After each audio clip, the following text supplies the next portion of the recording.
السلام علیکم۔ بسم اللہ الرحمن الرحیم۔ ربی اشرح لی صدری ویسر لی امری واحلل عقدۃ من لسانی یفقہوا قولی۔ وما ارسلناک الا رحمۃ للعالمین۔ جو آیت ابھی میں نے آپ کے سامنے تلاوت کی، یقیناً اس آیت کریمہ کو آپ نے بے شمار مرتبہ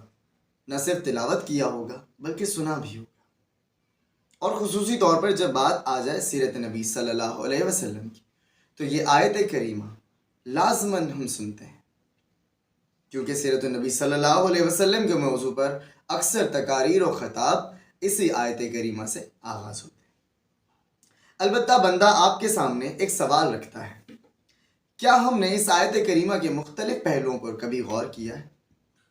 آئیے آج ہم کچھ نئے انداز سے اس آیت مبارکہ پر غور و فکر کرتے ہیں، اور چونکہ میں کوئی عالم دین نہیں بلکہ سیرت کا ایک اندازہ طالب علم ہوں اور ایک سرکاری اسکول میں استاذ کے فرائض سر انجام دینے کی بفضل تعالی سعادت حاصل ہے، تو اس ادنا طالب علم کو کامران احمد کہتے ہیں۔ ایک روز ہفتہ وار دروس کے سلسلے میں، دروس قرآن کے سلسلے میں جب میں کچھ ساتھیوں کے ساتھ درس قرآن سے فیضیاب ہو رہا تھا تو میرے سامنے سورہ الانبیاء کی آیت نمبر 107 سامنے آئی، تو میں حیران و پریشان اور سوچ میں پڑ گیا۔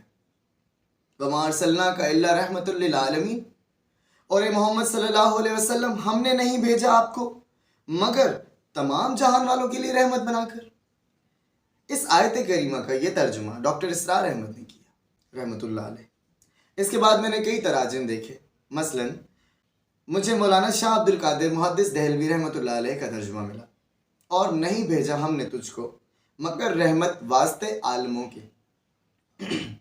سید ابو العالیٰ مودودی رحمۃ اللہ علیہ اس کا ترجمہ یوں بیان کرتے ہیں، اے محمد صلی اللہ علیہ وسلم، ہم نے جو تم کو بھیجا ہے تو یہ دراصل دنیا والوں کے حق میں رحمت ہے۔ تفسیر ابن کثیر میں اس کا ترجمہ یوں ملتا ہے، اور نہیں بھیجا ہم نے آپ کو مگر سراپا رحمت بنا کر سارے جہان والوں کے لیے۔ تفسیر عثمانی میں علامہ شبیر احمد عثمانی رحمۃ اللہ علیہ فرماتے ہیں، یعنی آپ تو سارے جہان کے لیے رحمت بنا کر بھیجے گئے۔ اور کنز الایمان میں اس کا ترجمہ کچھ اس طرح سے ملتا ہے، اور ہم نے تم کو نہ بھیجا مگر رحمت سارے جہان کے لیے۔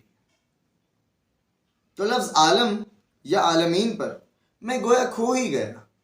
اور اس لفظ کی وسعت میں دل و دماغ اس طرح محو ہوا کہ باقی سارا جہاں آنکھوں سے اوجھل ہو گیا۔ اب ذرا لفظ عالم یا عالمین پر غور و فکر کرتے ہیں،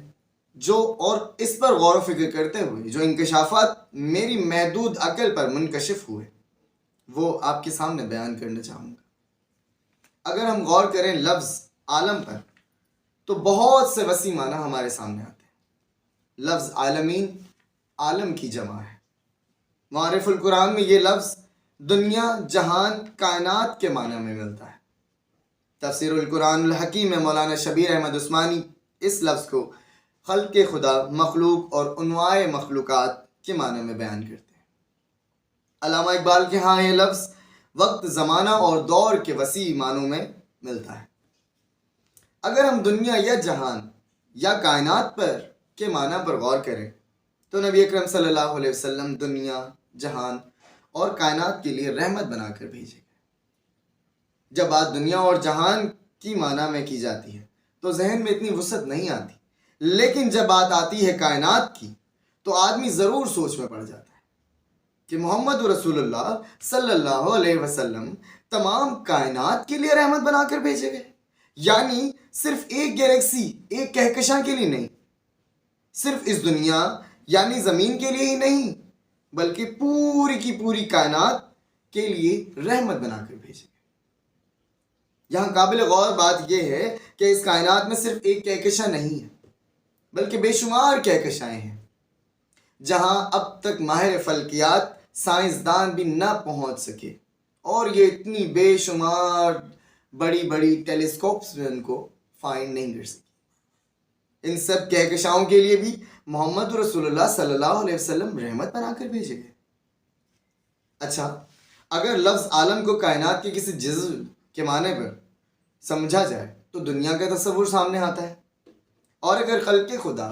مخلوق اور انواع مخلوق کے معنی میں بات کی جائے تو بھی عام طور پر دنیا ہی کا تصور ذہن میں آتا ہے، لیکن اس کے بھی وسیع معنی وہی کائنات کی طرف اشارہ کرتے ہیں، یعنی کل کائنات میں موجود خدا کی تمام مخلوق اور تمام مخلوقات کے لیے رحمت بنا کر بھیجے گئے محمد رسول اللہ صلی اللہ علیہ وسلم۔ اور اگر اس لفظ کو وقت، زمانہ اور دور کے طور پر سمجھا جائے تو انسان ایک بار پھر سے سوچ میں پڑ جاتا ہے، یعنی کائنات تو تمام کائنات، نہ صرف زمین بلکہ دوسرے سیارے، اور پھر جب بات کی جائے وقت کے تناظر میں تو وقت صرف موجودہ وقت نہیں بلکہ جو گزر چکا ہے اور مسلسل گزر رہا ہے یا آنے والا وقت،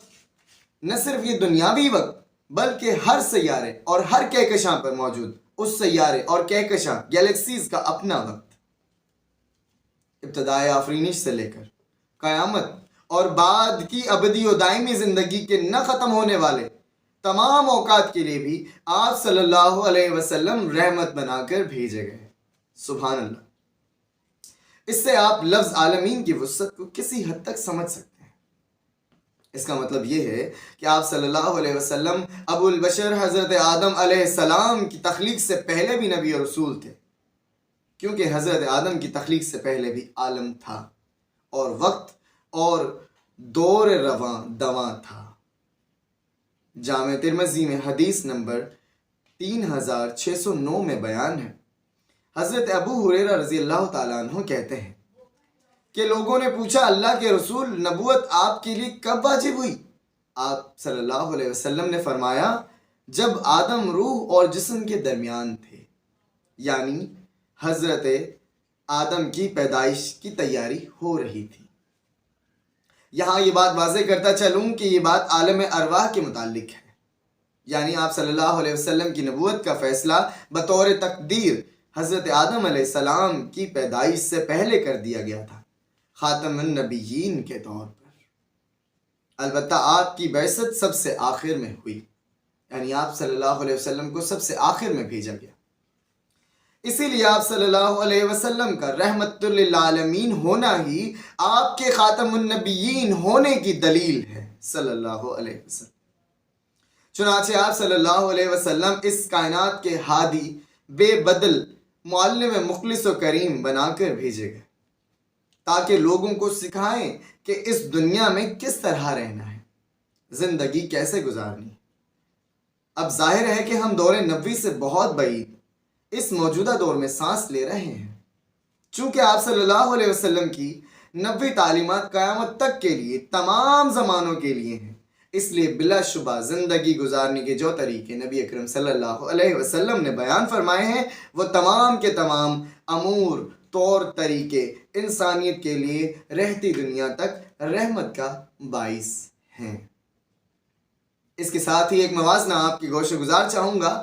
چنانچہ جب ہم قرآن مجید کی پہلی سورت کی پہلی آیت کا مطالعہ کرتے ہیں تو وہاں بھی یہ لفظ عالمین پکار رہا ہے، غور و فکر کے لیے دعوت دیتا ہے، غور و فکر کے لیے۔ الحمدللہ رب العالمین، کل حمد و ثنا اللہ کے لیے جو تمام جہانوں کا پروردگار اور مالک ہے، یعنی تمام تعریفیں اس رب کی ہیں جو تمام گزشتہ، موجودہ اور آنے والے اوقات، مخلوقات، معلوم دنیا اور نامعلوم دنیا، تمام سیارے، ستارے، تمام ظاہر و چھپی ہر ایک چیز کا، لاکھوں کہکشاؤں سے معمور کل کائنات کا پروردگار، بنانے والا، چلانے والا، سنبھالنے والا اور پالنے والا ہے۔ ذرا غور کیا آپ نے عالمین کی وسعت پر؟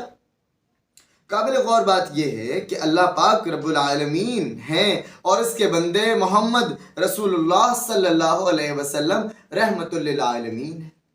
یعنی اللہ پاک پروردگار، بنانے والا، چلانے والا، سنبھالنے والا، پالنے والا ہے، تو اب محمد عبدہ و رسولہ اس تمام کائنات کے لیے، اس یونیورس کے لیے، for all time, for all galaxies کے لیے رحمت للعالمین ہیں، یعنی اس وسیع ترین کائنات کے ذرے ذرے کے لیے محمد صلی اللہ علیہ وسلم رحمت ہے۔ اب ذرا غور کیجئے کہ ہم مسلمان مایوس کیوں ہیں؟ یہ پریشانی و اداسی کیسی؟ یہ فکر دنیا اور غم حیات کیسا؟ جبکہ محمد صلی اللہ علیہ وسلم تو صرف مسلمانوں کے لیے ہی نہیں بلکہ دنیائے انسانیت کے لیے رحمت للعالمین اور خاتم النبیین صلی اللہ علیہ وسلم ہیں۔ تو اس کا حل ایک مثال کے ذریعے سمجھتے ہیں کہ اگر میرے سامنے مزیدار قسم کے کھانے رکھے ہوں لیکن جب تک میں انہیں چکھوں نہیں تو ظاہر ہے میں نہیں جان سکتا کہ کون سا کھانا زیادہ مزیدار ہے اور کس کھانے میں مزہ نہیں۔ ٹھیک اسی طرح جب تک ہم رحمت للعالمین کے نقش قدم پر، جنہیں سنت کہا جاتا ہے، جو ہو بہو وہ تمام عملی باتیں ہیں جنہیں قرآن بیان کرتا ہے، جن پر عمل کے لیے قرآن کریم نے دعوت دی، چنانچہ سورہ آل عمران میں آیت نمبر 31 میں ارشاد ہوا، اے نبی صلی اللہ علیہ وسلم کہہ دیجئے کہ اگر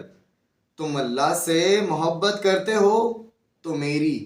پیروی کرو، یعنی محمد رسول اللہ صلی اللہ علیہ وسلم کی پیروی کرو اگر محبت اللہ سے کرتے ہو۔ لہٰذا جب تک یہ بات صرف سنتے رہیں گے کہ محمد رسول اللہ صلی اللہ علیہ وسلم رحمت للعالمین ہیں، جس طرح وہ کھانے کی میز پر رکھے ہوئے کھانوں کو چکھا نہیں بلکہ صرف سنتے رہے کہ کھانے بہت مزیدار ہیں، تب تک صحیح معنی میں ہم نہ تو رحمت للعالمین کی وسعت کو محسوس کر سکیں گے اور نہ ہی اس رحمت سے فیضیاب ہو سکیں گے۔ دوسرے لفظوں میں یوں کہیے کہ جب تک ہم مسلمان حقیقی معنی میں محمد رسول اللہ صلی اللہ علیہ وسلم کی ذات کو اپنا آئیڈیل نہیں بنا لیتے، مکمل طور پر انہیں فالو نہیں کرنا شروع کرتے، تب تک ہمارے ملکی اور سیاسی، یہاں ذرا غور کیجیے گا، نہ صرف ملکی بلکہ سیاسی بھی، اجتماعی بھی اور انفرادی بھی، گھریلو بھی، معاشرتی بھی اور تجارتی حالات بھی بہتر نہیں ہو سکتے۔ آخر میں اللہ تعالیٰ سے دعا کرتا ہوں کہ اللہ تعالیٰ ہم سب کو اسوہ رسول اکرم صلی اللہ علیہ وسلم کے موافق علم و عقل اور شعور عطا فرمائے اور ہم اپنی سستی اور غفلت کو چھوڑ کر نبی اکرم صلی اللہ علیہ وسلم کے اسوہ پر عمل کرنے والے بن جائیں۔ آمین یا رب العالمین۔ شکریہ۔